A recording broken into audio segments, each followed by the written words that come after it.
Hello, this is the Stories Beside channel. I release videos every day for you. Subscribe and click the bell. Hey, wait, you didn't miss a thing. Charles, having bypassed the novelties of the latest Lexus model, stood at the hood and, folding his arms on his chest, smirked at the named bespectacled man. He was about to leave with a bucket of brushes and rags. There were other autos waiting for him, but he came back, stood next to Charles, and looked at the shining clean surfaces of the car. It was a simple budget car wash that the golden boy of the school had stopped by for the sole reason of noticing and recognizing his 11th grade roommate. James Pry whistled, realizing that the rumors were not lying. This nerd really is a black job. That's the kind of poor person he is. And now, standing next to someone Charles couldn't stand, enjoyed every moment of it, because James hadn't humiliated him like that yet. And moreover, now it was possible to show off in front of Diana, his girlfriend from the parallel class, who sat on the passenger seat, the front, living on gum, and with a sneer, looking at the scene playing out in front of her. What a miss. With those words, Charles lifted his foot and soles and swiped while sweat, leaving a muddy trail behind him. 3 is better. And laughed that smartest start to his career. But nothing about the weather will get you a diploma. Look, the cleaner of entrances and basements will give lie down. A head taller, twice as skinny, blonde freckles, and literally on the pitiful kin, collected clothes. James stood, lowering his head and looking at his dirty stain. It wasn't the first time he'd been humiliated, and it certainly wouldn't be the last. And it wasn't just that since the 4th grade the kid had been known as an upstart, who always had his homework ready, who always rushed to the blackboard himself, who is the first in everything from tests to Olympiads. You'd think he'd be the first, but he gave everyone the heat, and if you had to run or climb a rope, maybe all this would have been tolerated at school if James hadn't been a subhuman, and at least communicated humanely, but he didn't. He'd never cheat. He didn't belong to any company, didn't court girls, didn't say much about himself. High school students said that he had some kind of syndrome, like a human genius, like an asshole was born by quitting. It was known that he ate at the school cafeteria on benefits, and he lived in a bedroom community, in a 5-story building on the verge of emergency, in the company of his mother, a drunkard, and his grandfather, an old professor of some university, who in his old age had gone mad and could only talk about his disciplines with others, and constantly forced his grandson to study. In short, the background did not contribute to popularity. Guys from those who keep in fear at the door. Other schoolchildren were quickly recognized in the possession of easy prey. But there was another problem. He was virtually unresponsive, and no matter what they did to him, teased. Poured glue in his briefcase, he was silent, even once beaten. So he just fell down, covering his head and stomach from the blows, curled up, as if some kind of animal in a ball. And they fell behind, because, well, how can you hit someone who purposely does not try to give back even in senior year? We've almost all lost interest. What can you take from a poor guy? All of them, but not Charles. And this excellent student, which either mothballs or wormwood, was like a bone across his throat. What are you looking at? Charles shouted at the blonde and pushed him in the shoulder. Not too hard. James suddenly turned sharply, and his gaze was so prickly, so hard that Charles Ross closed his eyes, and the smile slid off his face. A thought flashed through my brain that it happens. You tease a beast, but it tolerates it, and then it will rush in and snatch something off it. That's a problem. Another car wash worker came up to them, a grown man, and for some reason with a wrench in his hand. No, Charles replied with a smile. It's fine. James, meanwhile, silently picked up a rag and began to clean up the footprint. The final exams were approaching, and there was no time for squabbling. Charles, of course, bragged that he had seen a bespectacled man working at the car wash. That was wrong. When everyone was sitting at the table in the canteen, suddenly a girl, the daughter of the school principal, said, "She has a big, smart girl, a beauty, whom parents promised to send to study in Cambridge.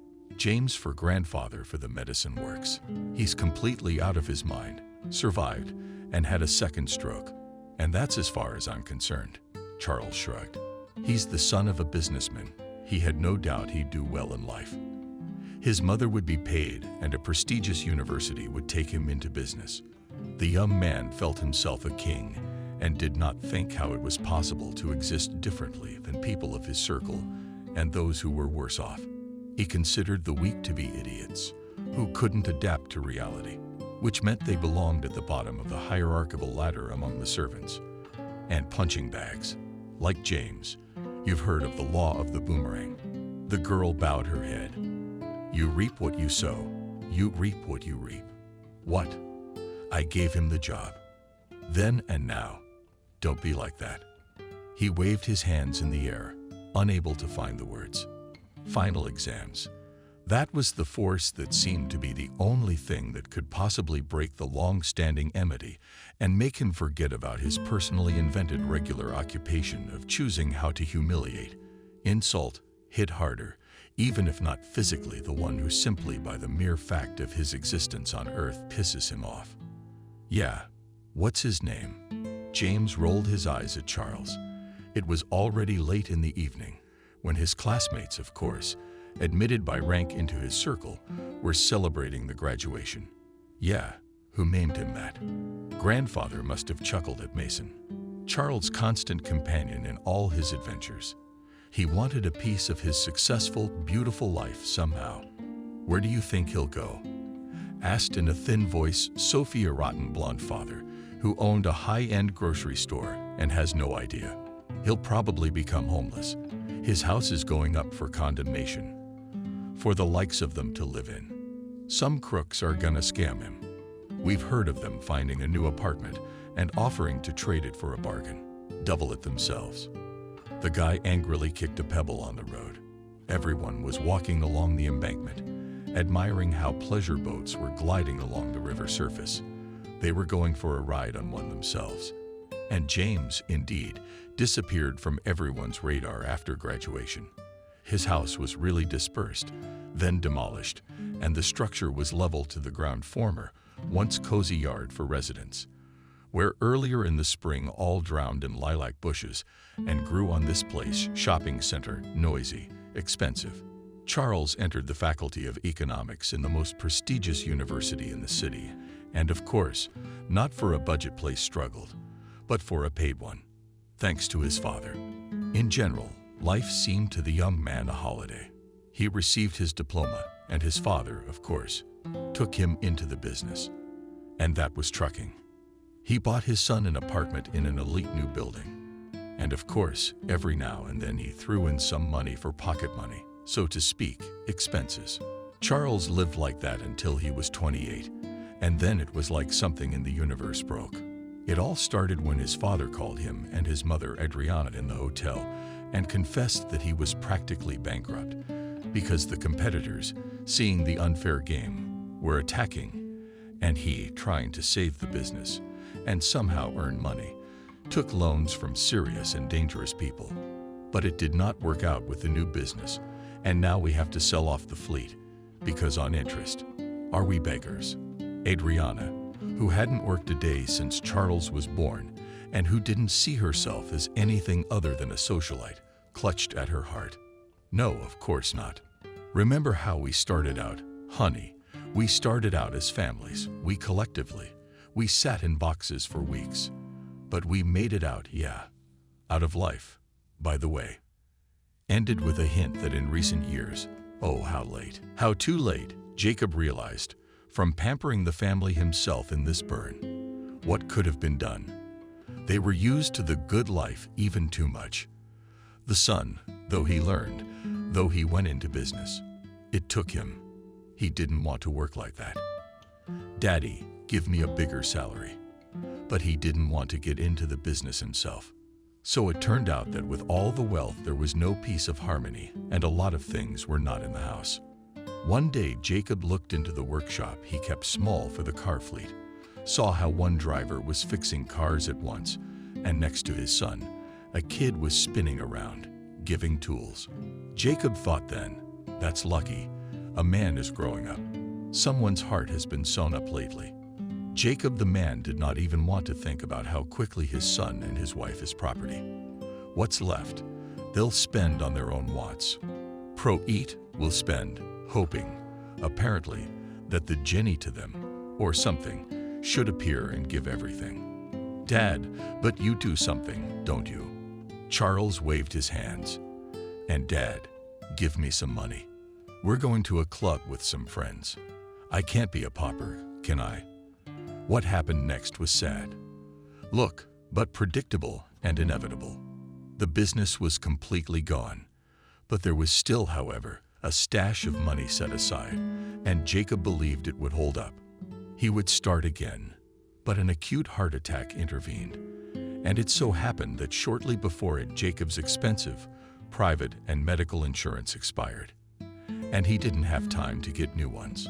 So together with a private clinic, in which the room is similar to a luxury hotel room, was a man in the most ordinary hospital, lying on a bed in the company of other poor people, among them a pensioner, a homeless man, and a construction worker who had taken over the attack.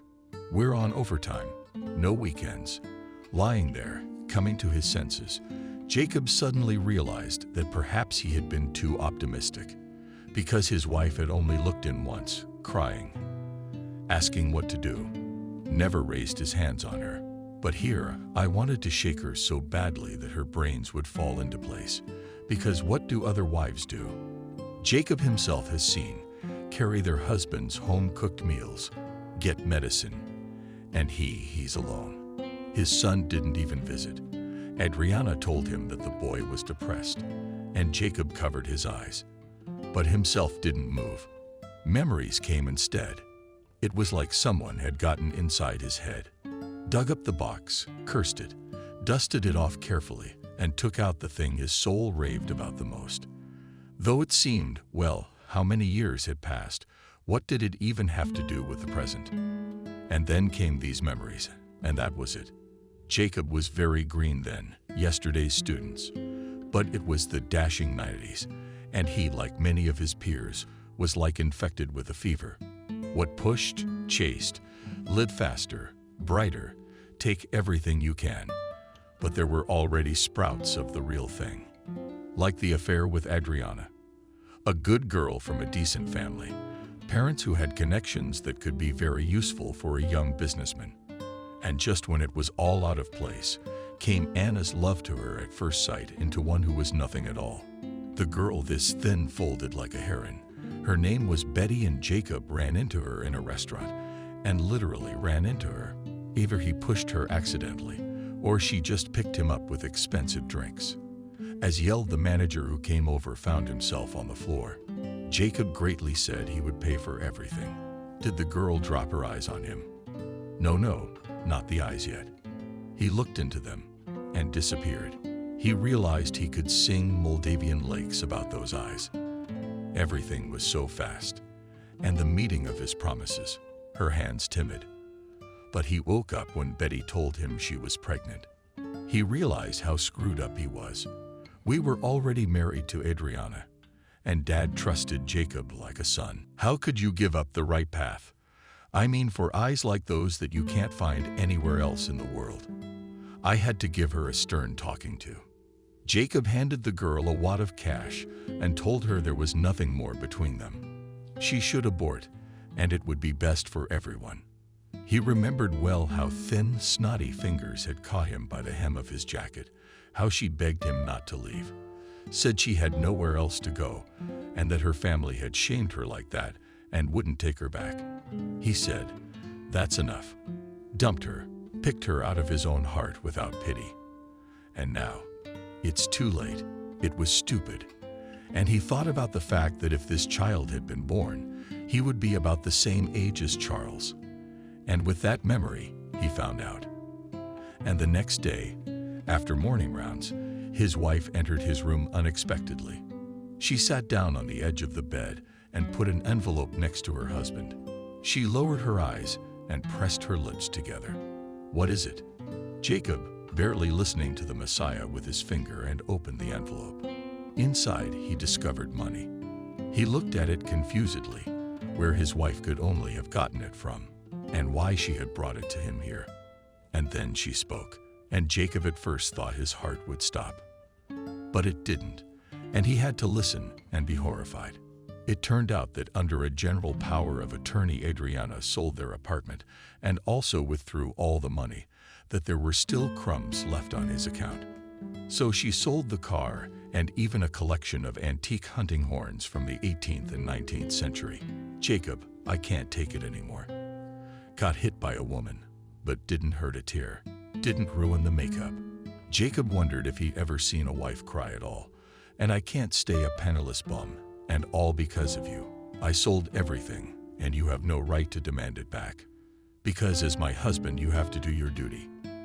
And you stopped taking care of me. And Charles, you betrayed our family. Here we are. So she slapped her palm with scarlet sharp nails on the envelope. This is where I left you, son. You inherited this apartment from your parents, didn't you? Yes? Yes, but I haven't lived there for a long time. I don't remember. My brother, I think my third cousin or whatever lives there. So you have a place to go. Adriana smiled as if all problems were solved. And me, I'm sorry. I'm going to my parents to live. And if you respect me, please don't show up there. I'm filing for divorce. I'm sorry, but I can't take it. And then you're a debtor. They'll be looking for you. You could ruin my life. What he means to say is that he's paid off most of his debts, but he realized there was something important. What about the son? So he doesn't need a father. Charles is all of a piece. No, he's too good a boy. He's a fool, and he said he's going to live with Daddy. He went with your kin to make arrangements. What kind of stuff does he carry? And Charles dared to yell at me, accused me of being a thief. That's all right, I went on, and suddenly smiled wickedly. We'll realize that Mom was right, when bread is not your cheap prostitute life. For Charles, the decision he himself made came as a complete surprise. At first, when it became clear that his father was in trouble, he was angry.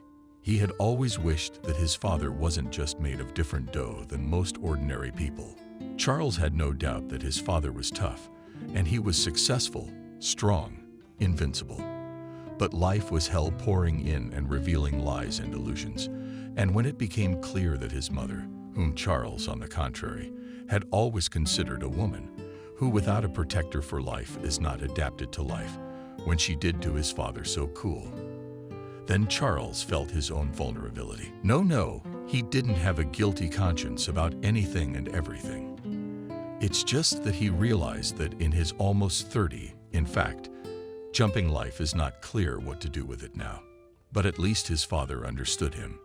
They were friends, and his mother was a lecturer, always criticizing over little things. Charles didn't want to live with her. That's how yesterday's golden boy ended up in a crack house on the outskirts of town. Lucky still that the apartment had 2 rooms and a distant relative by the name of Noel. The man is some kind of strange. The whole house, to veil the shores, said that the native is sacred and will not interfere in any way. But not to touch the question either. And I did not think squeamishly, assured Charles. Carried a bag of my father's things into the room. Thought it wouldn't hurt to put a lock on the door. A few days later, he picked Jacob up from the hospital, and they tried to just get on with their lives. And it was not easy. Charles was angry again, now at the circumstances and at himself. It was a strange feeling. He could barely cook dumplings, and washing in the machine was an unimaginable ordeal. Yes, I allowed gaps in your upbringing. Jacob shook his head. When my son came home from the store gave him expired milk and yesterday's bread. It's all right. We'll get through this. Under the windows in the yard covered with fall leaves and already marked by local dogs was a Ferrari. Charles out of place in the local landscape and to Jacob's eyes, prohibitively expensive for their current situation. We should sell it, he said. To his son at dinner, it'll be a start. I think we'll try the fertilizer trade. I have an old acquaintance who can help with reliable suppliers and, most importantly, with the market. Well, I'll take care of all that, of course.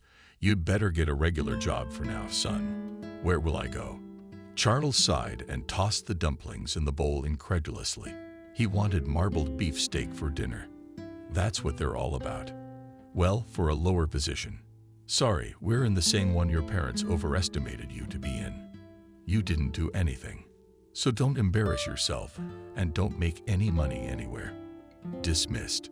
Go at least as a sales manager at a cell phone store for starters. Charles almost choked and looked glumly at his father. You can't get a card yet. We have a reunion on Sunday. Will be 10 years after all. Do you want to make a big deal out of it? No. Why not? I'll walk in and say, my dad's business is failing. My mom sold her apartment and we're living with some crazy guy. That's what I'm like. Jacob just shrugged his shoulders. All right, take it, but then you'll have to find a buyer yourself. The reunion was not the first time. After all, there had been one 5 years ago, but Charles hadn't wanted to go then. He thought it was a stupid idea. He'd lost touch with his former acquaintances, except for Mason, a few years ago.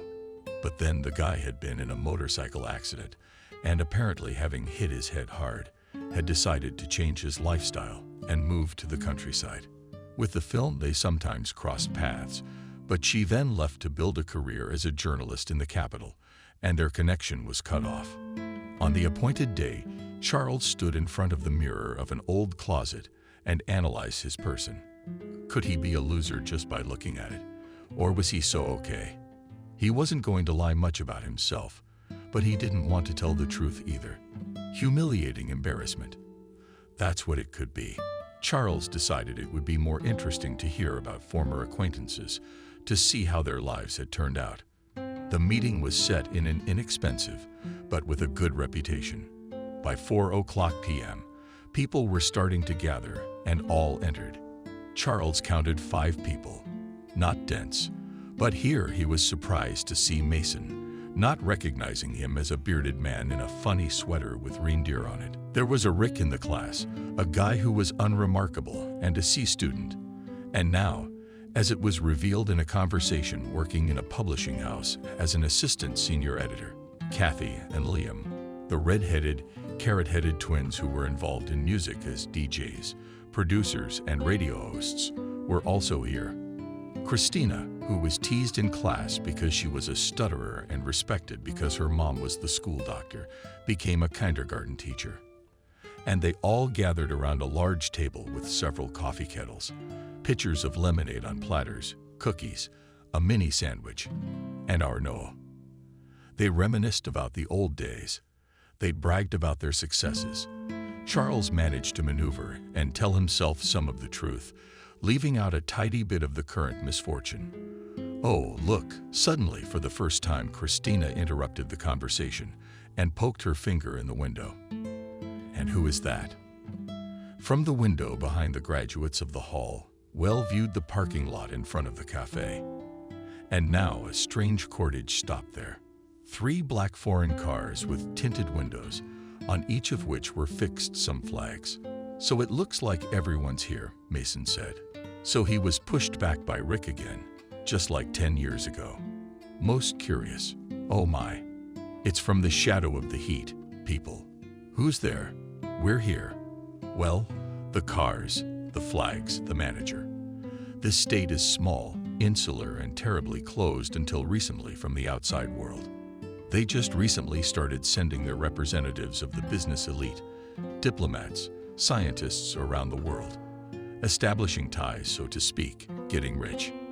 They've recently found something there, and they're concerned.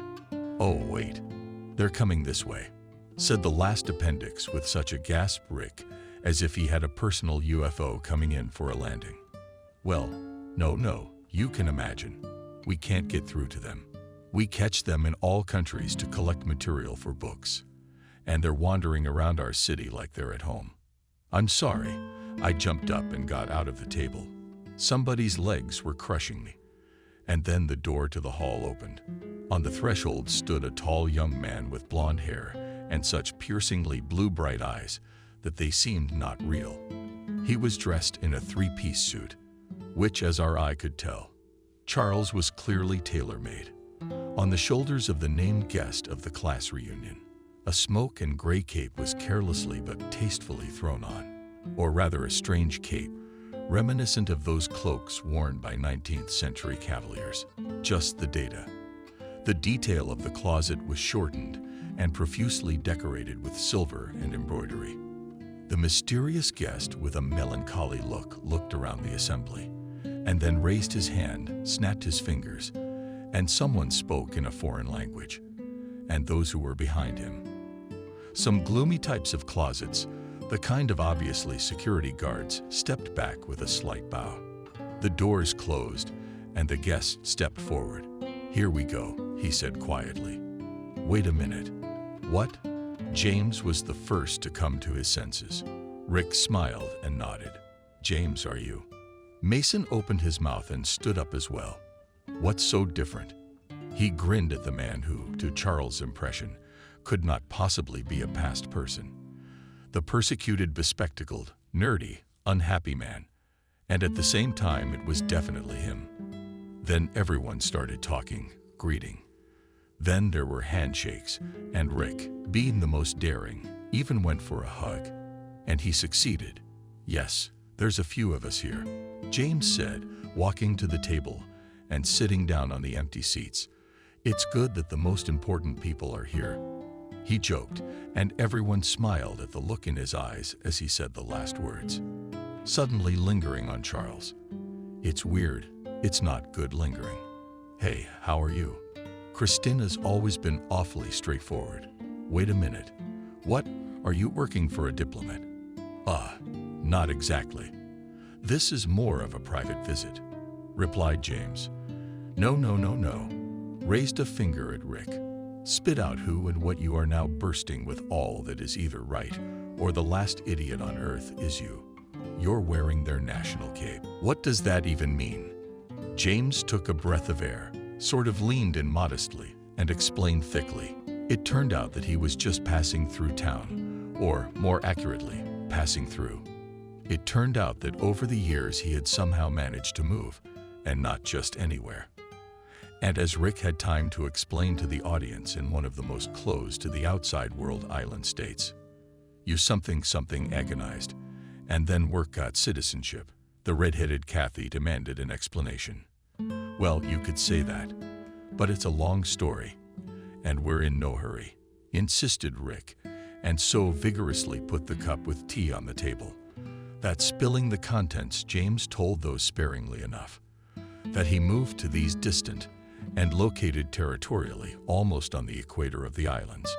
Indeed, at first for work, and then he got his citizenship and stayed here. "You're not lying." "Well, things happen in the world," James shrugged. "Yeah, that's the way it is. I didn't tell you. You can't get citizenship at all." I'm rounding my eyes. "Rick, only for special service to his." Rick gave James a very strange look for some reason. "A ruler or a family connection. Foreigners can work there. But then again, if it's a rare education, ability is valuable. Tourism is underdeveloped because most of the islands are nature reserves, again owned by the head of the country. But to them Portuguese, managers such that many to envy. And the fact is," finished the verbal excursion Rick, "that there relatively recently were discovered deposits of unique minerals, for which the authorities decided to export. There is such a struggle going on in the world right now. Amazing awareness." James grinned and reached to pour himself some tea. "So we are, by the way, in the publishing house where I work, we are publishing a new atlas on the islands. So we're preparing a chapter, looking for any of your people and trying to get some first-hand materials. By the way, I tried to get through to your ambassador at the book exhibition in Madrid. And nothing." Of course, Rick's obviously boiling with excitement, because just go ahead. There must be a good reason. And we're small people. I'm sorry, and you're going about your business like a comet, and you can't be caught. But now, I've caught you. Well, spill it. Can I get an exclusive interview, a local's commentary, so to speak, in the scrapbook? Well, for an old friend. Were you one of the rare ones who was with me? James said quietly and tapped his fingers lightly on the stairs. I can do a lot of things, but that was the one that changed the atmosphere because everyone here had something to remember. Liam and Kathy always ignored the way the odd, excellent student was bullied. Christina tried to stand up for herself once, but she was getting bullied, and she changed her mind about playing the hero. Mason and Charles. They were the main instigators of all the bullying. And now it was really uncomfortable.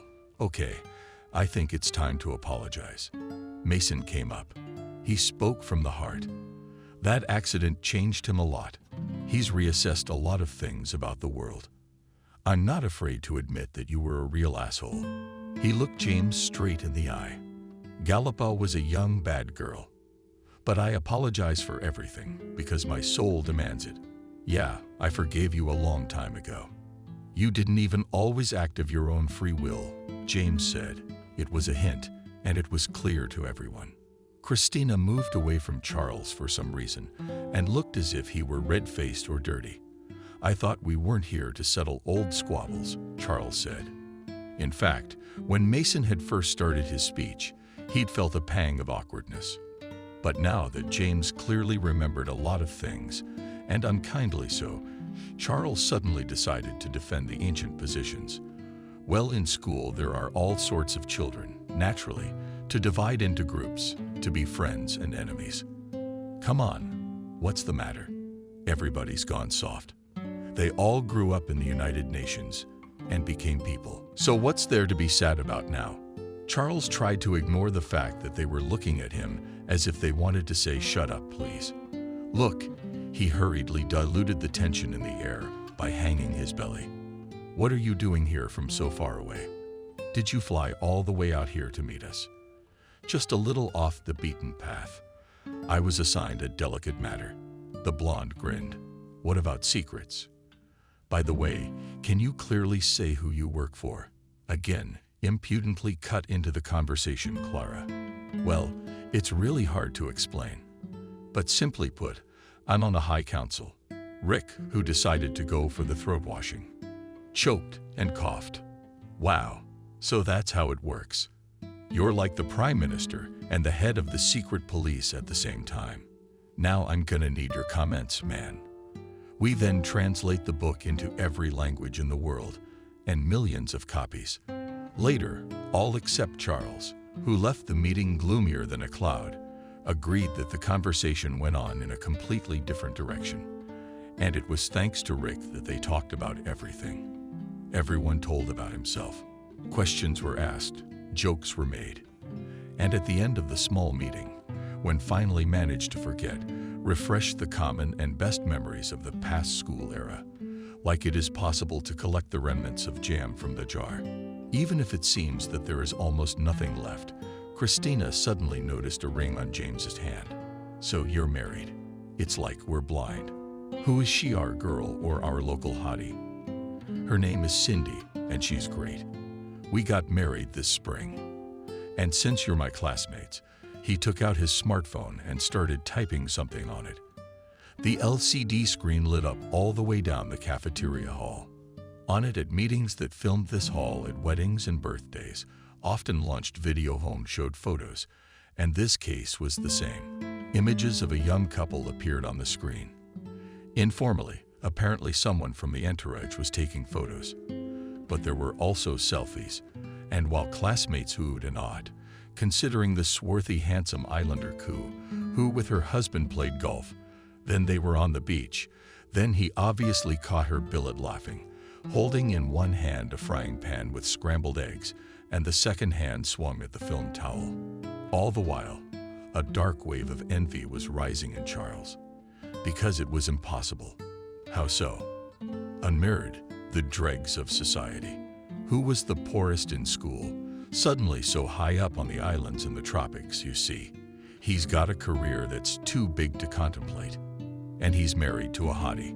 Charles felt as if he was now fully aware of the injustice of the world. That's him. He's supposed to be successful. He's supposed to be loaded with money. And he's forced to look for a regular job. He lives with his father, a smart relative. And he's not doing well with women. All his girlfriends left as soon as his money got tight. I called one of them the other day to borrow some money, but she laughed and threw the phone down. And finally, the meeting was over. Everyone went away, promising that the next communication will take place any sooner than in 10 years. We exchanged contacts, and even James shared his. He turned around to go to his car, but Charles called out to him. "I already realized you never liked me anymore," said by looking you straight in the eye. "And I don't care how big a bird he is in his islands." Charles felt taller, realizing that he was once cooler than this upstart. And now it's not all lost. He'll rise too. But in vain now, James smiled in vain. His whole look and posture expressed absolute self-confidence, relaxed. And he pulls on the hand obviously expensive leather gloves. Everyone was genuinely sharing what was on their hearts and minds. "You thought I'd apologize for the past. Not gonna happen. That you've flown high. But know this, it happens that everyone gets lost quickly. And then you say dictatorship and savagery. You're still having the time of your life. You know, I thought you'd changed a little bit." James sighed. "Don't you get enough of what I was prepared to forget when I went to the meeting? Yeah, I was ready to forget everything you did. To let go, to forget, and part on neutrality. How is that possible?" "No." I put my palm out in a ready speech in a commanding gesture. "I'm not interested in what you have to say next, but you're the one who completely screwed it up." He said it and left it. Charles watched the motorcade drive away, and he felt like yelling for the upstart to answer, that he had ruined and lived like this. It couldn't get any worse. As the motorcade raced through the city toward a small hotel that had been rented out entirely for a few days for privacy, James closed his eyes and sank into his own memories. Back then, the night before graduation was harder than ever for him. His mother was drinking more and more. She had lost touch with reality altogether. "Grandpa, I'm afraid," one day the grandson honestly confessed. "When sitting in the old man's room, with his support to prepare for exams, you forget about fear. We decide how to eradicate this fear. What if I will be like my mother, will get drunk one day and go crazy. But you don't drink and you don't feel like it. So what for? There are cases in a person's life that make the mind break. But if you always keep your mind strong, if a man has a core inside, no trials, no sorrows, and your mind will not break. It's over, old man." He knew, understood perfectly well that grandfather himself had problems.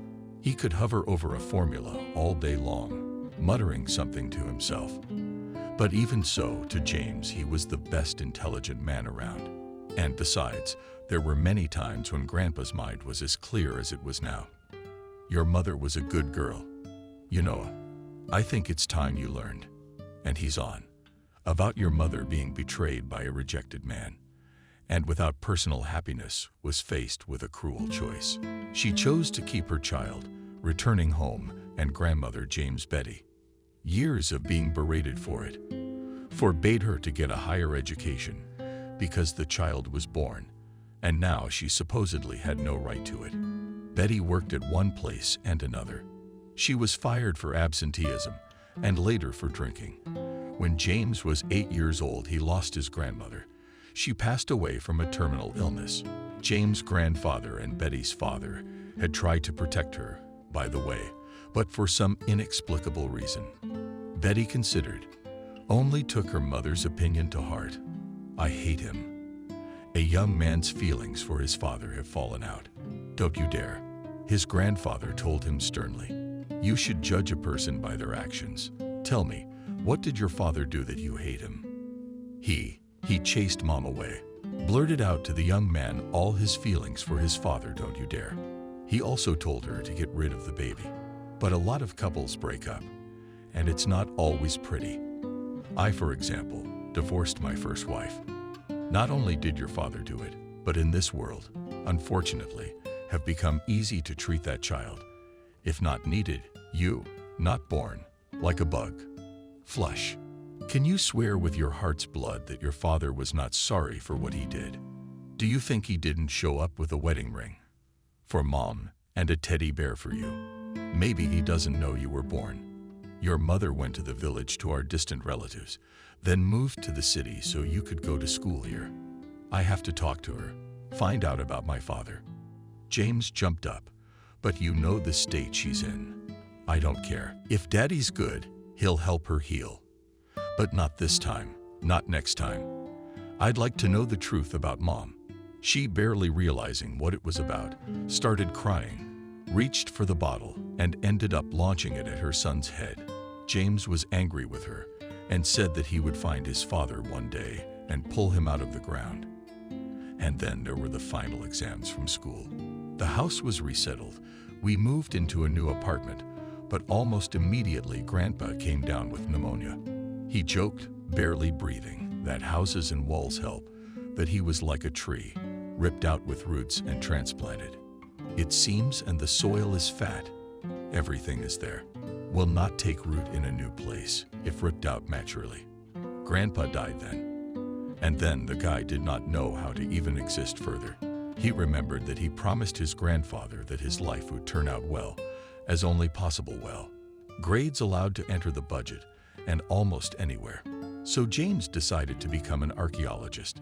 He went to another city, studied, and was ready to work in his specialty. But by chance an advertisement came to his eyes about the need for employees on cruise ships. All new acquaintances, having heard about such an idea, twisted their fingers at the temple, say, to work on the seas for pennies, to sail as a maid, instead of having a normal career. But James decided, and that's it. He was only going to work like this for 6 months, a year at the most. But one day, a cruise ship docked at one of the islands that made up the state called Figure. He went ashore and looked in the local museum. He was blown away by the restrained generals. Their uniqueness was seen by the guy as a miracle of nature, and he realized that he was ready to give everything for the fact that here and nowhere else on Earth he would not work. With his peculiar assertiveness, he literally in 2 days, while the liner was off the coast, learned everything. It turned out that the development of the fields had just begun, and there was quite a shortage of specialists of the necessary profile with good education. But at first, they did not want to let him directly to the bosses who solved all the issues. They said that the competition was announced, applications submitted, and workers will be selected. Specialists from all over the world are ready to fight for vacancies. You're a young man, about 3 or 4 years old. Wait and see. There might be something for you. But James then just sat on the porch of the Ministry of Geology, which occupied literally one house and half with the Ministry of Environment, and said that he would not go anywhere until he was considered on an equal footing with everyone else. Some of the locals laughed at the naive foreigner. Some frowned and threatened to call the police because, sorry, it's an outrage to behave like that. But before the last girl, Chernobyl came up to him, a bold beauty with huge golden rings and elegant glasses, and in a silk sundress with mottled parrots scattered on the green background. She asked him what was wrong. He answered honestly. Then she laughed and held out her hand, rising. "We need Ukrainians like that." The beauty led from James straight to the office of the minister, sat down, and said that this guy is fresh blood, which will help Alex to enter the international market with its generals, and stepped aside, brewed coffee for an in-depth conversation. Turns out she was the daughter of the local and the Minister of Geology. She was only 18. She was an art student at the local college and a volunteer with the Seacoast Conservation Club. She volunteered at an orphanage, studied at the School of Dance. In short, this girl was a hurricane. Bright not only in appearance, but also in disposition. Cheerful, upbeat.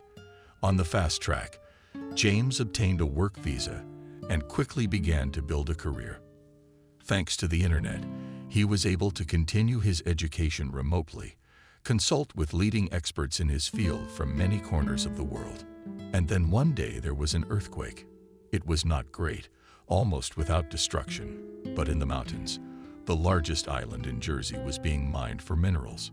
And there was a cliff. James and Cindy were there at that moment. They were trapped. The rescuers took 4 days to reach them and had no hope of finding them alive. And when they did, the whole little party was jubilant. The girl was alive, but James was on the edge because all those days he had been giving her their existing supplies of water and food and clean air from an emergency oxygen tank. That's how I realized what this man was like, and sympathy grew into true love. The ruler of the country, its permanent leader for more than 40 years, personally recognized the merits of the guy who became a hero and decided that such a man was worthy of much. He granted him citizenship, a place among his closest advisors, and blessed his marriage to his niece. And it turned out to be a complicated family. Her grandmother was a local priestess, and her mother was the wife of the Minister of Commerce. It seemed that everything in life had worked out in such a way that one could not wish for more. But there was something that kept James from enjoying the gifts of fate. It was the past, a beloved wife and people who had already become family. In fact, giving James and the greatest jewel he'd been deprived of since his grandfather's death, a family, and a family large and close-knit. They, of course, noticed something was wrong with him. And then one day they told him to go to his grandmother Laredo, using the only way she knew how to censure him. Told him that the future was where a long, happy life awaited him, closed off from James by what she called the blacks and parasites of the past. Those were, as grandmother clarified, thoughts, emotions, regrets, doubts, and resentments. She said he had to let it all go. But what should I do? He asked in confusion. And the old woman said that he had to decide for himself. Then James decided to consult his wife. She said that perhaps he should go to his homeland, see the people he used to know. Maybe he should try to find his father. James seriously thought about it and realized that this is exactly what he would do to close the past forever and enter a new life. The man contacted one of the best detective agencies, and they accomplished the impossible. They tracked down a man who years ago had almost 100% had a fatal affair with James' mother.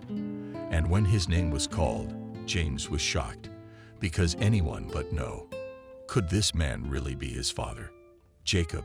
When his son returned from the reunion, he tried to ask him about everything. The usual sibling curiosity. The son told us sternly that it was none of his business, and went straight to bed. He was gloomy for the next few days. All that his father got out of him was another complaint about his share, that everyone had settled down like people, and he was the only one who had fallen down. Jacob, I wanted to say that you can't say that. It's still good. Maybe even now there is a place to live, something to buy food with. But he just waved his hand. And a few days later, Jacob underwent an examination, and the doctor delicately, but still said, "You need expensive treatment." Jacob foresaw that the conversation with his son on this topic will not be easy, but he certainly didn't expect such a reaction. "You thought I'd sell my car because of your ailments." Hess curved his lips as they sat in the kitchen with a cup of tea. "No, Dad, there's free medicine and you can get treatment, son, but I can't wait. Because if we spend all the money on diseases, we'll go to the world. Have you forgotten? You said it yourself. We have to start a business. I can't start it, son. I can barely walk to the store like an old man." "Well then, I'll run the business," he said. "I'll run the business." "Oh, son, when did you ever run a business? Tell me. I paid your salary and didn't ask you anything." "Turns out you shouldn't have. I think if you have everything, you'll grow up smart and grateful. Now I realize I was wrong. I see what's going on with this millionaire." His son went to a pizzeria and worked part-time at his father's expensive company. But he started at the bottom. School of life. Apparently, too much at once is like having a sweet tooth, and it's bad for you. Are you talking nonsense? "No, if you sell the car, I'll put the money in your account. I'm sorry." And I guess he added it on purpose, knowing it would hurt your father's feelings, not just your mother's decision to divorce you. "I guess I gave him a reason to." "You shouldn't do that to your father," said Noah, who, it turns out, heard the whole conversation in the hallway. "I see you, Charles, Fashionable vengeance hangs over you with a punishing sword. Shall you decide for yourself? And made passes with the hands of the country. And another clever Charles pushed Noah out of the way, began to dabble and dress. Decided to go out ahead, air it out, and have a glass of stout to calm the nerves. Lately it only helped to reconcile with reality. My hands were shaking after the libations, and his head ached, but Charles couldn't stop, and he didn't want to.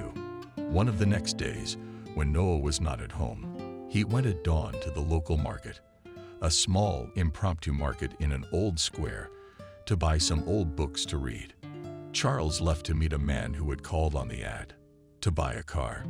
Jacob, on the other hand, was home alone, and suddenly the doorbell rang. He went to open it, thinking that one of the two had come home early. But on the doorstep stood a stranger, short, blonde, and expensive-looking. It was Jacob Poor, with a businessman perfectly learned to read in clothes. Behind the man's back stood more people, and he too realized they were security. "Hello, you, Jacob." He didn't ask, he said yes. "My name is James Sokoloff. Do I have something to talk to you about?" "No, I'm not in debt. I have nothing to do with your creditors, but I need to talk to you about something from your past." "Hello. Okay, come on in." Jacob waved his hand invitingly. I was a little surprised when the man in English ordered the people who came with him to wait downstairs. The mysterious guest didn't enter empty-handed. He brought a box of coffee cakes, and Jacob noted that it was not something off the shelf of a convenience store, but from an expensive pastry store. He himself sometimes bought some for tea. When? A long time ago, as if it were a past life, when he wanted to treat his family, gather them all around the table. He also remembered that neither his wife nor his wife liked it. They always had something to do. In general, on this day Jacob, himself especially unwell, felt the medicine, which the doctor told to take daily in the morning the day before, ran out. He cut up the stash. It was empty, of course. It was Charles. It was necessary, accordingly, to go to the bank and withdraw from the account for the medicine. But it would still take a while to get there. They came into the kitchen. Jacob made tea. "So you wanted to talk about my past, but what exactly?" James had prepared a speech, very clear, easy, diplomatic. But now that the man who was most likely his father was sitting across from him, all these words were forgotten, and he just a little bit emotionally confused, as it were. That there lived a girl named Kelly. She got involved with a man out of her league, and then Jacob barely had time to take a bite of cake and tea. Naturally, from such a story were left aside. His eyes went wide. How? How is this even possible? So heavy and on the heart warmed, and literally so.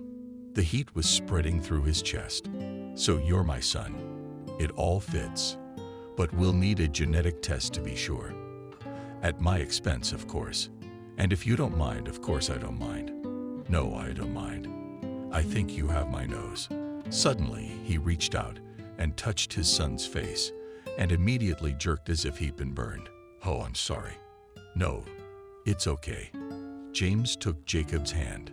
"Maybe it's you, Dad. It's been all these years. I was 7 years old. My son and my own son was there for me under those circumstances, and I shook my head. You have a brother, Charles, but he's not home. He's about your age now." "I know, we were in the same grade." Jacob shook his head again. How fate played tricks on people. But he hadn't said anything about what Charles had done to James at school, and he decided not to hurt his father. Decided he wouldn't say a word about that part of his past for anything. And then he noticed Jacob suddenly pale, wrinkled, and slouching in his chair. What happened? Jumped up, didn't have to go to Anapa. "Yes, all right." Said the man had a heart attack. No first aid kit, if only water. A glass of water was served immediately. "No, doctor, don't need one." "Sorry, son." He called it that, even though the examination was still a few days away. But it seemed that my heart was telling me, swearing that all this was true. "I can't do nothing when you're in such a state of stubbornness, can I, James?" Yes, I guess I'd better soon, Jacob wheezed. The doctors arrived amazingly quickly and said immediately that without hospitalization, alas, cannot do without. Are you a relative? The doctor asked. He's my father. Then help your father pack. I'm afraid he's going to be here for a long time. Oh, you've neglected your father. The doctor shook his head reproachfully. It's not his fault. He just arrived today. Jacob interceded with his last strength. He didn't know I was sick. He just didn't know. The other thing the doctor had realized was that the son of the man who lived in the apartment was in need of renovation. This young son is clearly not poor, and from the video, James aside talked about the fact that, judging by Jacob's medical history, the issue of medication needs to be addressed urgently. It will be done in an hour, she nodded. James dials the phone of his assistant, waited, and together with the guards will contribute. Already when everyone was going downstairs to go to the hospital, ran into on returning home Noah, whom Jacob asked to tell Charles that he is sorry, but put on treatment. Who's that? Asked Noah, eyeing James suspiciously. My son, answered Jacob decisively, and slowly walked further down. The elevator didn't work. Charles returned from the meeting in a rage at his then found a lot of flaws and mercilessly beaten. And he, naturally, did not agree to any of it. Quite at rock bottom he felt when Noah informed him that his father was in hospital. He and his son added at the same time glue a new amulet on the wall, some image of the sigh of a black bird. Are you out of your mind? I just got back. Charles shook his head. Well then, with another son, shrugged the weirdo and stuck out his tongue and continued his lessons. Your aura is bad. By the way, it needs to be cleaned up. He barked at everyone. I run down the stairs because the elevator is not fixed yet. At the hospital, I managed to find the doctor who was treating my father. But for some reason, he started talking about the same thing. Are you all crazy? What son? Here I am. Charles pounded his fist on his chest. And I'm his only son. But that's for you to sort out among yourselves. The doctor dismissed him tiredly. He had a lot to do today. You can visit your father today. And we need to decide on further treatment options soon. Yeah, surgery. Yes, I think surgery is the best option. Yeah, anger, Charles muttered. And you can pay for free, but you'll have to wait. Theoretically, under the cover of drugs, it is possible, but the best option to spend it in a private clinic. No money. With these words, Charles slammed the door to the office and went to look for his father's room. When he found it and looked in, he thought at first it was a glitch, because the hated James was sitting in the chair next to his parents. What are you still doing here? He raised his voice as soon as he walked in. Get out. Charles. The father in the bunk was like a stranger. Not the man he'd always known. He was weaker, like an old man. And it was kind of squeamish to see him like that. Charles, there's something I have to tell you. Well, you can tell me what's about to be discharged. Just get this one out. What the hell did he bring all that stuff for? Dad can't worry. James' tone was like Charles had pulled a string. Calm down. Listen to yourself while they speak kindly. But out of evil stubbornness, Charles only smirked, smoothed his lower lip. And this is my father. We'll take care of this ourselves. Son, but he's your brother, Jacob whispered. What's all the fuss about? A nurse came into the room. I'm going to kick everyone out. There are patients in here, by the way. Meanwhile, the patients were shooting at you in the hospital. Because, as you know, lying around is boring. And something interesting was about to happen. Charles could hardly believe what he was hearing. Bullshit, a gamble. He can't get it. He's lying. Genetic testing won't lie. The result will be tomorrow, James said calmly. And I'm not going anywhere. By the way, I'm taking care of my father. Don't worry. The hat smile cut into his self-esteem. Pride of Charles. When the masks are on, I'll cover all treatment costs. We won't accept anything from you. Making a final argument based on nothing more than my own opinion, naturally. We don't want anything from you. Son, why are you doing this? He's your brother. Yeah, brother. And you cheated on your mother. I'm not saying it wasn't my fault, whispered Jacob, who didn't feel good about the whole conversation. It just happened. But I realized later how wrong I was to leave anything behind. It was wrong. It was cruel. And James forgiving me and finding me is a miracle. He's my son, and he wants to help. Charles, come on. I get it. You're angry for some reason. Why? I thought you were in the same class. Charles just went as red as a tomato and burst into a violent speech about what he really thought always nerdy upstarts poor classmates, and these were not nice, cruel words. No, I won't accept help, and I'd rather have no father at all than for myself. I'll take the money. James finished his speech. James got up from the table and slowly stepped toward Charles. He only had time to read in his eyes that he had overreacted. The next moment, Charles was blown out into the hallway. But in fact, he was taken out by the kindness there delicately. So, silently, painfully grasped his shoulder, quietly said again, reinforcing the eye contact. Keep in mind, you're only safe because your father wouldn't approve. But remember, I will not allow myself to bully him. Do you understand me? Yes. You live like this, you've seen a lot, and then you see this. That was Dr. Jacob. He came in about 5 minutes ago and was standing in the hallway. He needed to talk to one of his patients and just so happened to hear everything. So you gave the doctor a stern look at Charles. You'd better leave, unless you want your father to have a heart attack from the stress. I'll help you find the door. You take it easy. This is a hospital. Turn to Layden and let's talk about what we can do to help. Jacob and the treatment will be long and difficult. At the same time, one of James' aides drove up to the hospital.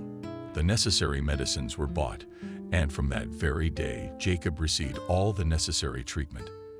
And as it happened, he recovered sharply. The need for surgery was still looming on the horizon, but it could be postponed. The next day, the lab results came back.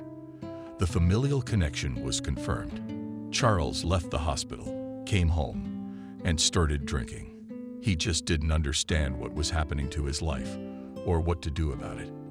You know, ideally, your father should take a vacation somewhere on the seaside, cautiously advised the doctor. Speaking once again, James, it was already clear that he was a wealthy man. And so Jack, as the doctor was called, could safely recommend the best for his patient. Just, not a couple of weeks, but a couple of months at least. After a little thought, James answered. He would have a medical escort on the flight. Goody. The doctor grinned. Ah, Jacob had been lucky. And at first it seemed that with a son like Charles and a wife who brought the news of the divorce directly to the hospital. I mean, it was really bad. And you'll give us all the recommendations. I will. Jack nodded and added, Be careful. I don't want to pry, but if I get the chance. In general, try to provide father favorable emotional background, the state of the nervous system. It means a lot in his case. Jacob, it is news that he was shown a vacation by the sea, and he may have taken joyfully and shocked at the same time. While he was in business, he hardly ever allowed himself a vacation. What vacations and seas? All in labor for the capitals, for the family. He agreed, but he also tried to talk about Charles. You're brothers, aren't you? Yes, we were in the past. But maybe we can reconcile. I'd like that myself. In my family, they say it's as dangerous to keep an evil memory close to your heart as a snake around your neck. I'll try. I'll talk to Charles and tell him we can have another chance. As in kindred spirits, now that things have changed, he sighs, and if he agrees, let him fly with us. Maybe the change of place will help him change. If everything works out, I'll help him with his job too. Same place. At first, Charles didn't want to talk to his brother about anything. To him, the appearance of James in this capacity seemed to him the most cruel mockery of fate imaginable. But his stubbornness was slowly failing, especially since the house had run out of alcohol. The fact was that another insufferable relative of Noah had simply poured it all down the sink while Charles slept, and then left the apartment and locked the door, so it couldn't be opened from the inside. Then he called Charles awake, and through the door shouted to him that he was doing everything for his good, that there was a stock of food at home, light, water was also available. So please sit and think, asked Noah, who collected a little bit of Jidkov, and for a couple of days moved to an acquaintance. It will be better for you. Charles roared from the other side of the door, kicking her, threatening her with all sorts of things. But what could he do? He just sat there. That's how Noah got off the booze. I was horrified to see what my father was doing in the hospital, and I felt bad for him. James, brother, it turns out. The anger was less, but the irritation remained. And then the brother called and said they needed to talk, and told him that his father and their father were doing much better. Charles listened and suddenly found a grain of truth in what he had said. After all, he himself had said at the meeting that the feuds of youth were nonsense, teenage nonsense. And now, when a helping hand was offered, when it was possible to live again, Charles realized that he would not forgive himself if he missed such a chance. After all, he was under no obligation to make up for James with brotherly love, but simply to be kin, for making his father well, for helping him with money and business work. And why not?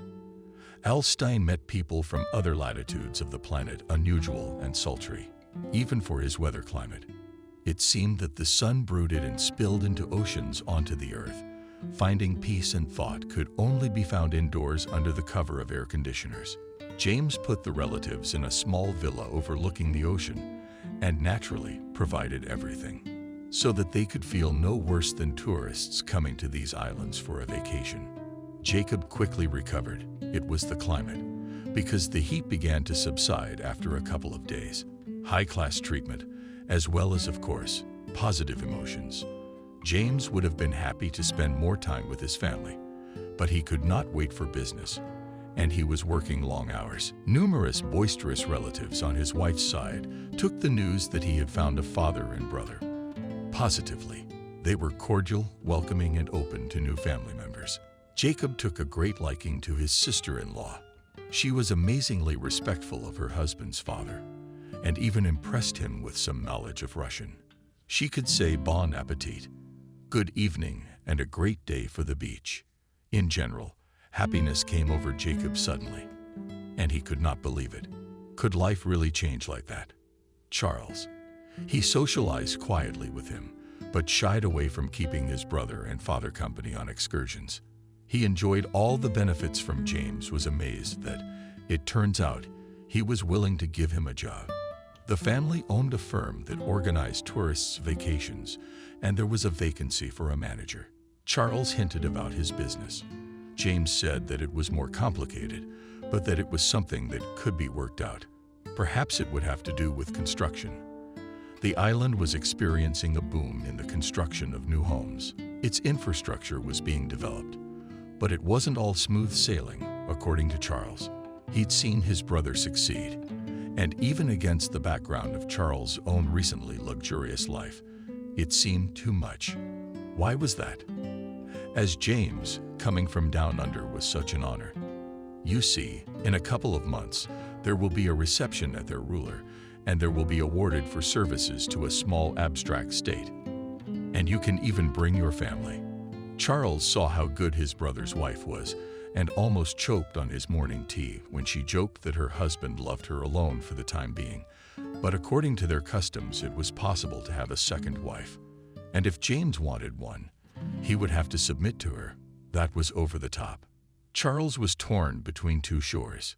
He was sick of his brother, and he realized that without him he'd have to live without money again. But no.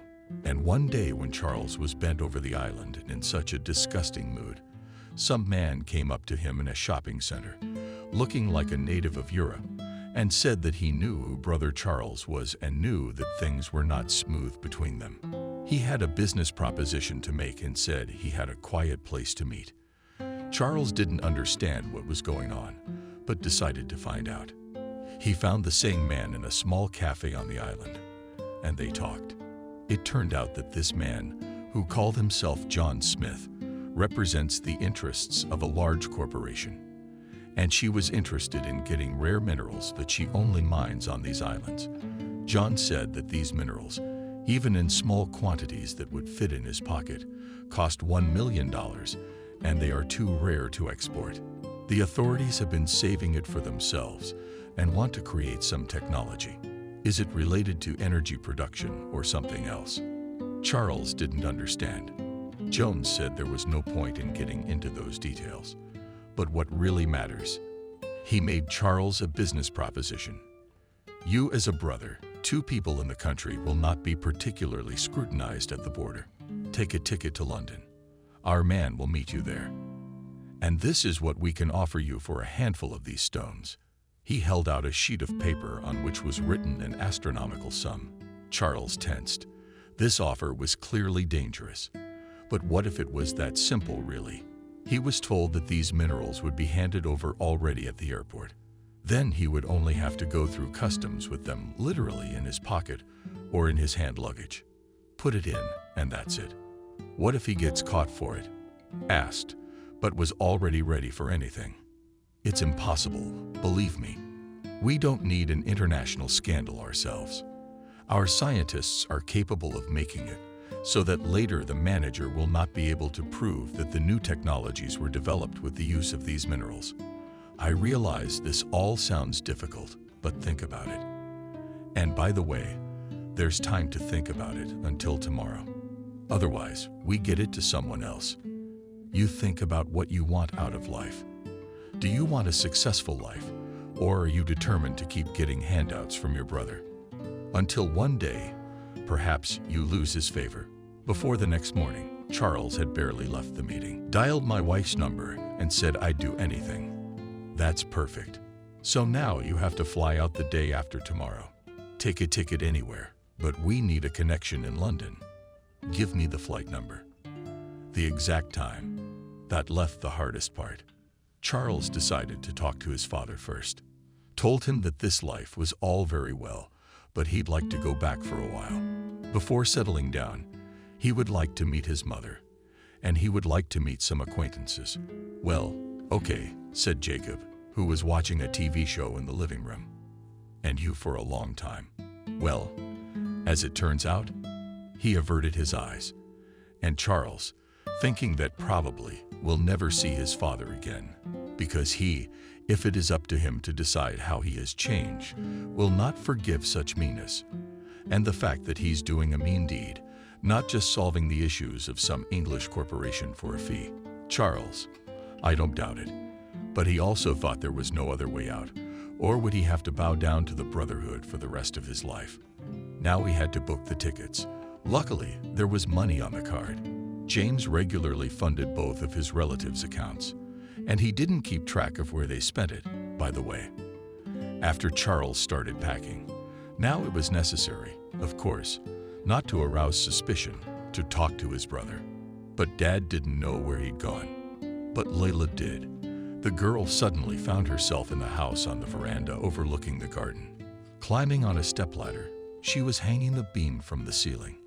What looked like an Indian dream catcher. What are you doing? Asked for love involuntarily slender legs of the beauty. Charles rejoiced, and as usual we didn't.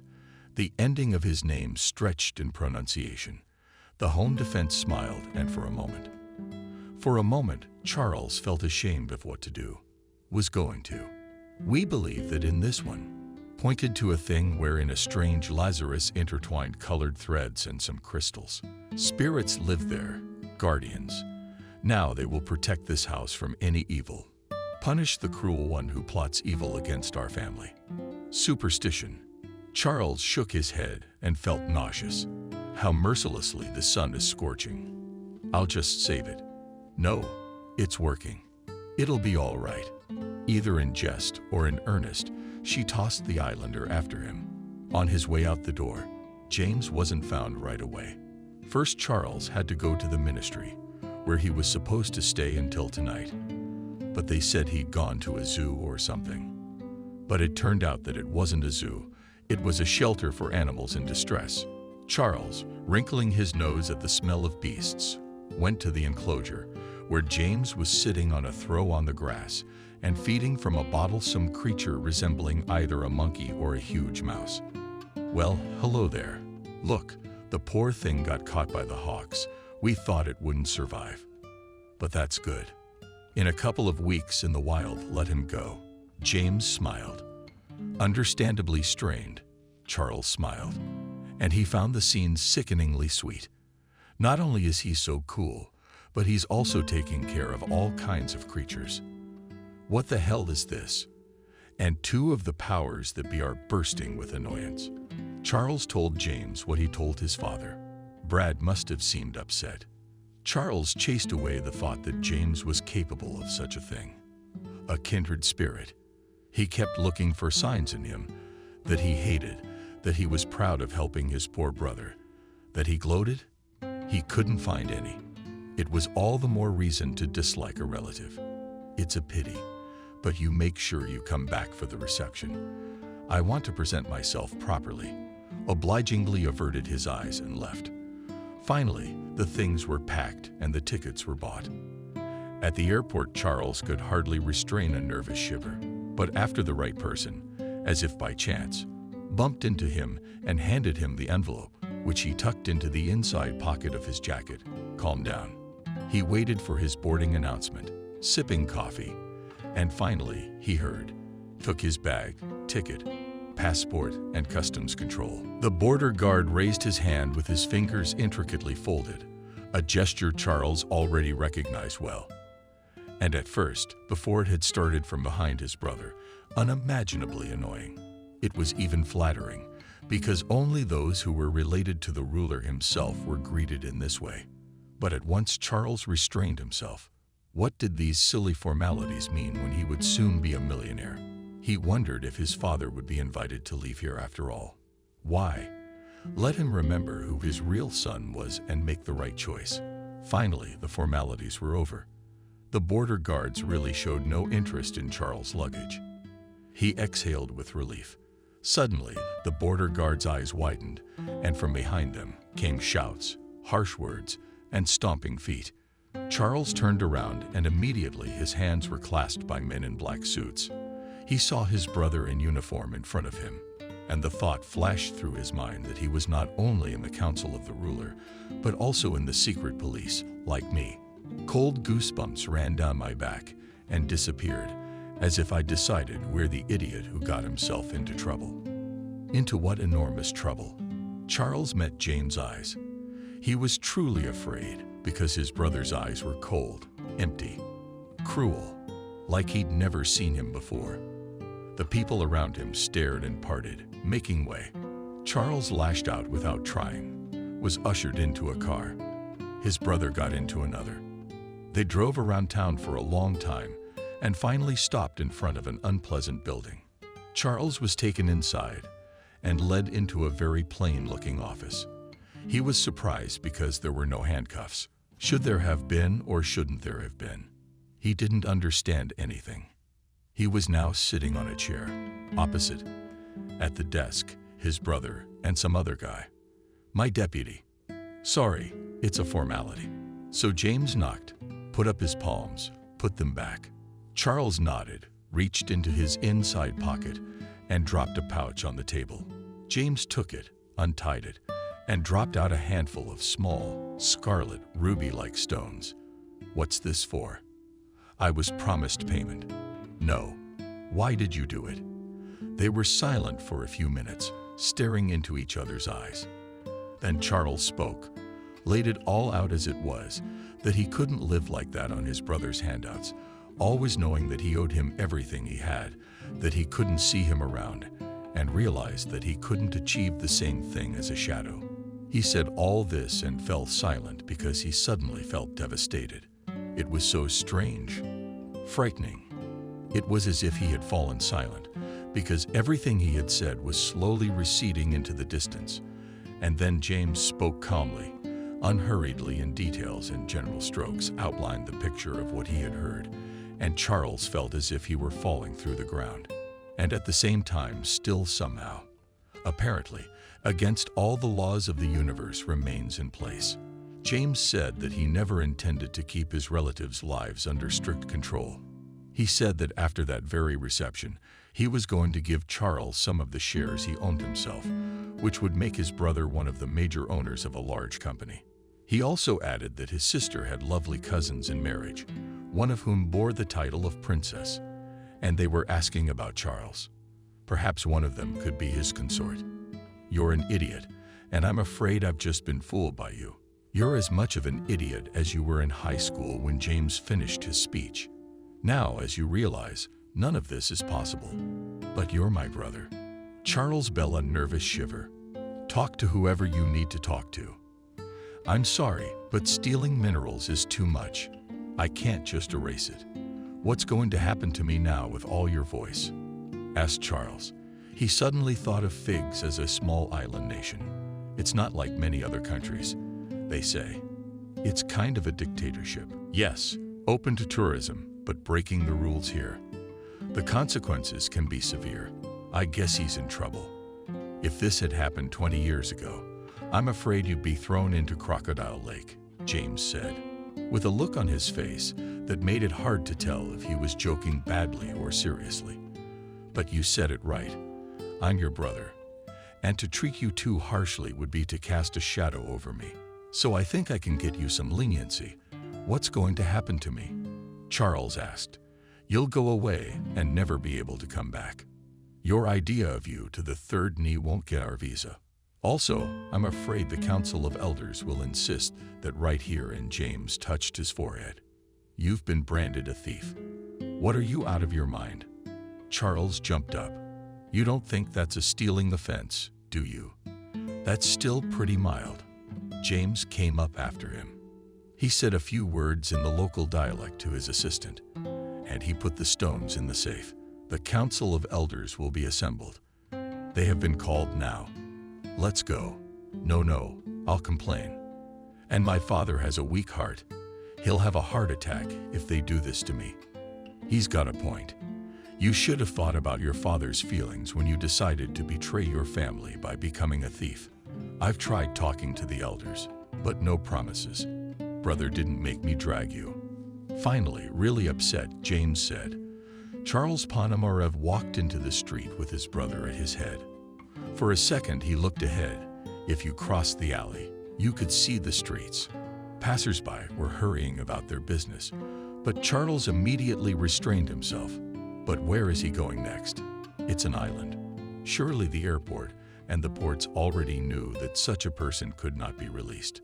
And then he wanted to believe that perhaps things had happened in the past. But now James was doing everything for him himself, because Charles had not asked him for anything, not for any expensive things. And so Charles reasoned. Mentally, I sat in the back seat of the car. There's a chance it's all going to be okay now. In fact, James, let's not assume the worst. Yes, he'll lose everything. But Charles suddenly admitted to himself that losing it all would be his own fault. That's fine. The main thing was to get out of here as soon as possible. He also thought he'd have to confront his father with the fact. Let him decide which son he wanted. He couldn't imagine that his father, if there were any of those wild elders, decide to brand him, and he decides to stay with James. The cars with Charles in the backseat and James in the driver's seat set off. There were no accompanying cars. We need to take the ferry to a neighboring island, Charles' brother explained. The trip will take 2 hours, no more. It will soon be over. Charles grimaced at the ominous sound. The city's outskirts floated by. Then the car plunged on steam, and then the island again, a road leading off into the jungle. They drove in silence. Suddenly, the walkie-talkie in the car clicked off. James picked it up. With his other hand, he held the steering wheel, listened, and quickly spoke to someone. What happened? Also alarmed criminal passenger. We're driving along the border of the reserve. Poachers have been captured there. What the hell are they? James hit the steering wheel with feeling. They're getting agitated. Bulls. We need to be careful. Bulls. What bulls? There's a lot of big animals around here. For some reason, Charles didn't like this news very much, but his brother had no time to answer him.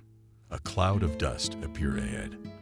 The wind picked up, and the next moment the air was filled with the sound of mighty reefs. It became clear that a herd was rushing along the road.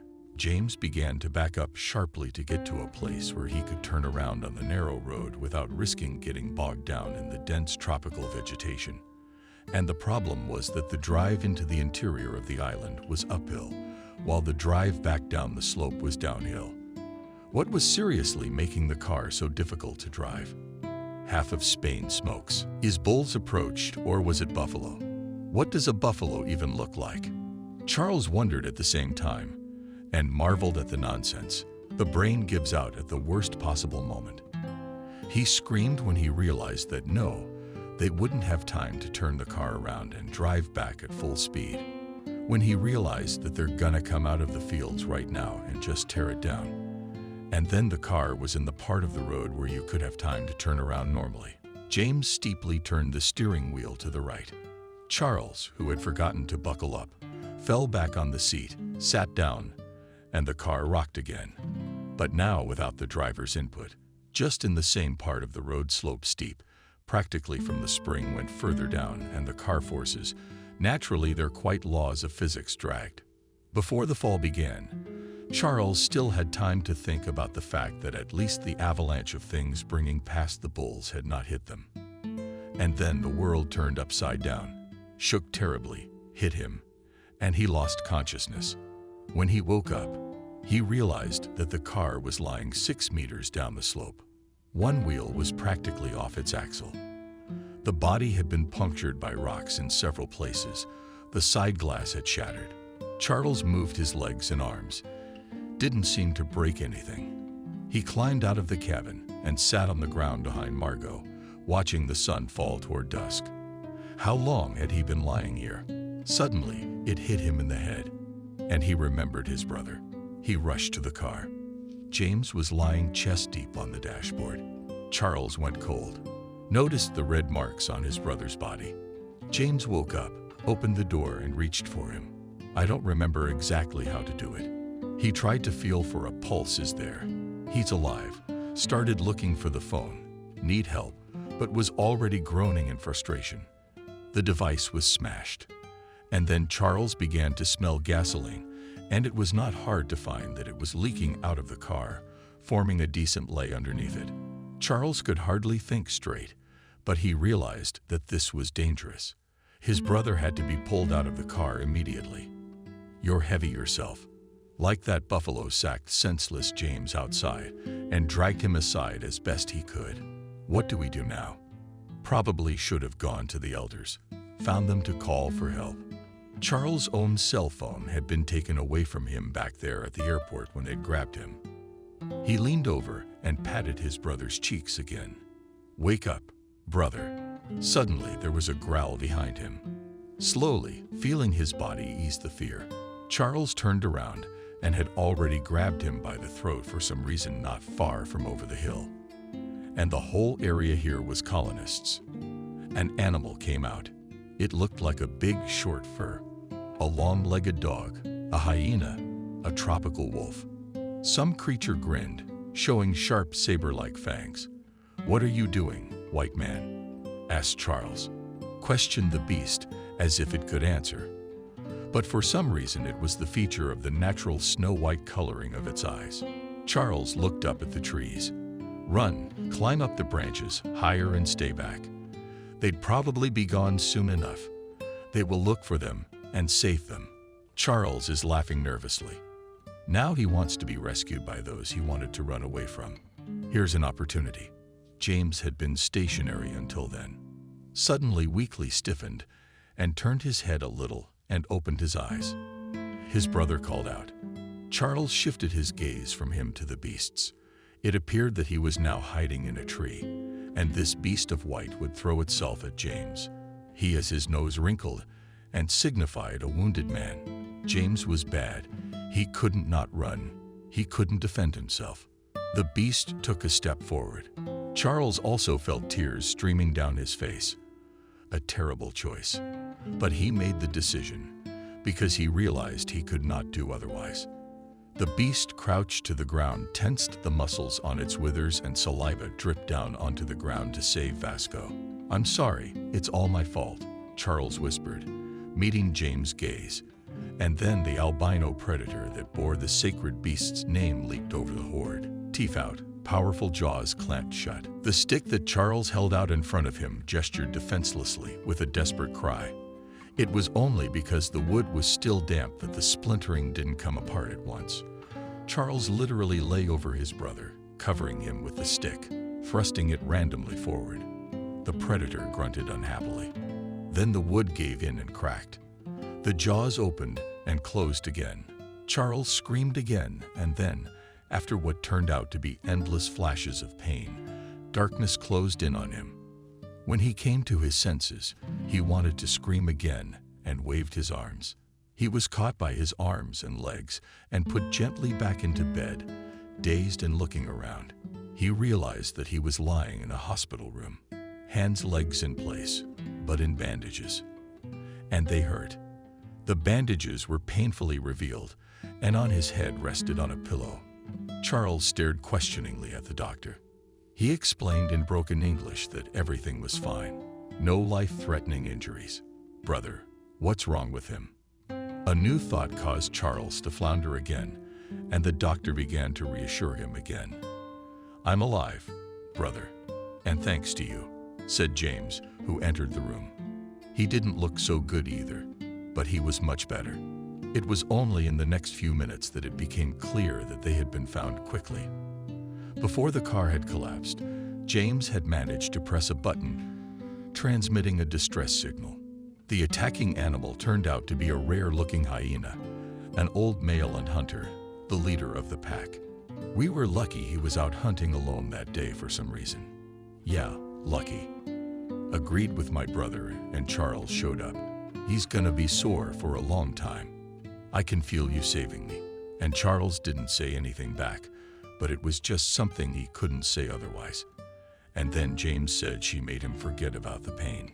And it turned out that the elders declared what happened was the intervention of higher powers. The fact was that for the last half-century hyenas had not attacked people. And besides, albino, and among them local cultures, were considered sacred beasts at all times. They were symbols of the deity of vengeance. The elders decided that attacking you was a sign that the island had caught up with you and punished you for the atrocity you had committed. But you're innocent now. What? Are you saying there will be no more branding? Now you must appear at the emperor's reception. Yes, our ruler prefers to call himself that. What if I don't want to? Charles wanted more than anything to go home, away from the tropics. He'd even taken a job as a salesman, as his father had suggested. "It would have to be with delicate pressure," James repeated with a chuckle. "Well, there's no other way. Consider it another payment for what you've done. You crazy hyena." It wasn't enough. Rolled his eyes, Charles. But he doesn't understand it either. But it was funny. I had to stay in the hospital for a few weeks. The doctors were not frightening, but they made it clear that after a close encounter with the wild Gina, serious treatment was required. Charles rejoiced sincerely when he was able to walk on his own again without a cane, when mobility returned to his hands, and also had to come to terms with the fact that the scars would remain forever, including on his face. Hopefully, the brute had started. But present for another bandage, James cautioned, whispered bravo. And the doctor shook his head disapprovingly. That this is a sacred beast, he is kept as a jewel. He would be the one to manifest the will of the gods and the power of the island. To him, by the way, gifts were brought for it. Fruit, bread, and innocent maidens would perform a dance in his honor. Charles wanted to say that all this was outrageous, but he didn't. He was glad he was alive. And partially healthy, of course. And on the whole, it's fixable. Time flew by, and the day came when the whole family was to attend the reception. Charles was nervous. He and his father had arrived separately from James, who had promised to wait for them there, but his brother was nowhere to be found. The only thing left to do was to walk through the luxurious halls, meeting lots of people. Charles was grateful to her, who had volunteered to accompany them. She'd explained who was who. Finally, all the guests began to flock to the largest magnificent hall, on two sides of which stood columns in the form of palm trees with gilded leaves and trunks, studded with multicolored generals and semi-precious stones. All the guests crowded in front of the elevation on which the throne stood. Charles whistled, for which Langley pushed him lightly in the side, calling for silence. The shrill trumpets of the flute sounded. Finally, from behind the curtain came a tall, gray-haired man in an austere suit that was filled with a short cloak of fur, of some animal like a leopard. His hands were in rings. On his head shone a veritable crown. The man stood in front of the throne, said something, and all the people in the hall bowed their heads respectfully. After that, they came out from behind the curtain. As she explained, the members of the High Council, among whom was James, he sent a smile to the kinsmen in the hall.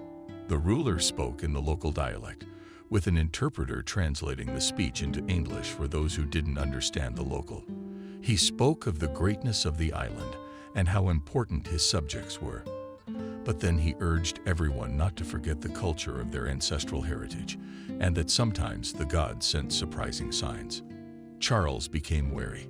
The speech continued with an account of a recent incident with a boy. Charles began to feel uneasy, and suddenly the ruler pointed his hand at him and told him to come closer. He bulged his eyes and wanted to leave altogether. But the woman sang at him not to dare to disgrace himself, and all the more to attract the wrath of the emperor. He had to submit, and standing one step away from the ruler of Algiers, Charles learned that he had been marked with a special sign and that he was forgiven. And as a sign of favor, he could ask for whatever he wanted. People in the hall aved at James, at whom Charles glanced only with his head, shook his hands and waved, as if to show that he was not a helper and did not know that everything would turn out this way. It was up to you to decide. Your Majesty, you have very interesting islands. The nature is beautiful, though not safe in some places. Perhaps you'd better not take tourists there, even if they don't usually bite. James made a frightened face at Charles not paying attention. I'd like to go back to my place more than anything. You know, there's a saying that it's good to be a guest, but home is better. James, my brother, he's made his home here, and I understand that he's decided to live here. Got married. It's all working out. But I still want to go back to my place. How my father will decide, I don't know. The doctors say a warm climate is good for him. But I hope that wherever he stays, he won't forget any of his sons. I think I was conquered by a white hyena. But I must also apologize to you personally.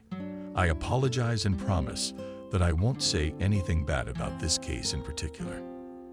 Anyway, with your permission, I would like to leave this island as soon as possible. The ruler listened to Charles in silence, then looked at his subjects and said one word, which the translator did not translate. But he smiled. Charles went downstairs. He said your wish was accepted, and the feast for all was beginning. Before I could ask, I answered. That evening, the guests were expected a lot of entertainment, a theater performance, fireworks, dancing. The next day, Charles talked to his family. His father accepted his decision and said he would stay for the time being. James promised to find Jacob an interesting job at a local business. James himself took his brother aside because the subject was a sensitive one. Just not saying no right away is fine. I know you're having trouble with your finances. I want you to accept my help. A transfer to an account. That's one thing. You can buy an apartment and a little passive income from a small block of construction company stock, but it'll still be supportive. Thank you. Charles nodded. You should have stayed. After all, the princess herself asked you. But I think she will find a worthy match. And he answered Charles. And then he went to pack. And later, as the plane gained altitude, the islands became tiny dots on the blue canvas of the ocean below. He thought about the fact that his life would not be the same now.